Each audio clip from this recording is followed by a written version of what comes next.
जी मुंहिंजो नालो अलादीनो थईम आहे।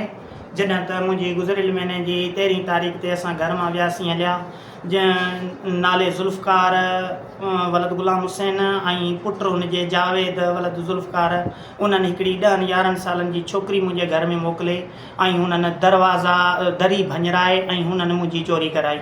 जंहिंजो मूं चङनि मुड़ुसनि खे चयो, 7-8 ॾींहं हली हली बहरहाल हुननि वहिंवार मूंखे कोन वठी ॾिनो, जंहिं ते मूं वञी दरख़्वास्त लिखी मथे मोकिली सिंध हाई कोर्ट में, जिथां खां हू फिरी शीशनि खां फिरी जांच आई DSP टंडवारम साहब वटि, जंहिं मूंखे घुरायो, हुनखे बि घुरायो, हू उन सॾ ते न आयो। मूंखे वरी ॿी तारीख़ सूमर जी ॾिनी वई, उन सूमर जी तारीख़ ते बि आउं आयुसि पर हिन न आयो।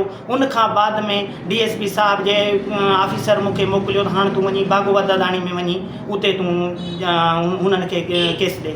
जेॾीमहिल मूं हुननि खे वञी ॾिनो त जावेद थईम माण्हू वठी मुंहिंजी शाम जे टाइम ते 6 तारीख़ जी शाम मुंहिंजी रस्ता रोक करे हिन मूंखे मारण जी कोशिशि कई, जंहिंजी मूं फ़ोन सूबेदार खे कई त रींदो सूबेदार मूंखे घटि वधि ॻाल्हायो ऐं चयो त तूं NC कान कटाई अथई, हीअं कोन कयो अथई। बहरहाल उन खां बाद में 3 ॾींहं ते मुंहिंजी NC कटी। NC खां बाद में बि को बि उन्हनि जे मथां एक्शन न थियो। वरी हू ठहीम हाउस तां ख़त खणी आया, उन ख़त ते बि आउं वियसि, उन ख़त ते बि हू न आया। उन खां पोइ वरी DSP साहब मूंखे घुरायो, वरी आउं हिते ऑफिस में आयुसि। हिते मूंखे चयो वियो त हाणे तूं वञी पंहिंजो बयानु टंडवारम रिकॉर्ड करा भागवत दाणी में। जॾहिं त मुंहिंजो बयानु दरख़्वास्तनि मूजिबि आयो पियो आहे, वधीक मूंखे बयानु ॾियण जी कहिड़ी ज़रूरत आहे। बाक़ी हू जांच करे, मूं हुननि खे चयो मुंहिंजो साईं मुंहिंजी जांच साॻण मां सब इंस्पेक्टर ज़रिए कराए वञे, जेको शफ़ाफ़ जांच कंदो। हिननि चयो त न, उहो असांजे वस में कोन्हे। वली मोहम्मद बंभरो उन खां जांच कराई वञे। हिननि चयो त उहो ज़िले जे हथ में आहे, असांजे हथ में न आहे।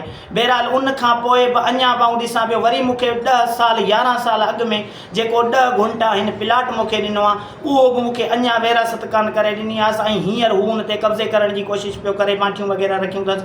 मूंखे रस्ते तां मटण ते मूंखे ख़ौफ़ आहे त केॾीमहिल बि ही मूं ते हमिलो कंदा। जनाब chief justice of supreme court ऐं chief justice Sindh high court खां आउं हथ ॿधी गुज़ारिश थो कयां त महिरबानी करे मूंखे इंसाफ़ ॾियारियो वञे ऐं तहफ़ुज़ ॾियारियो वञे।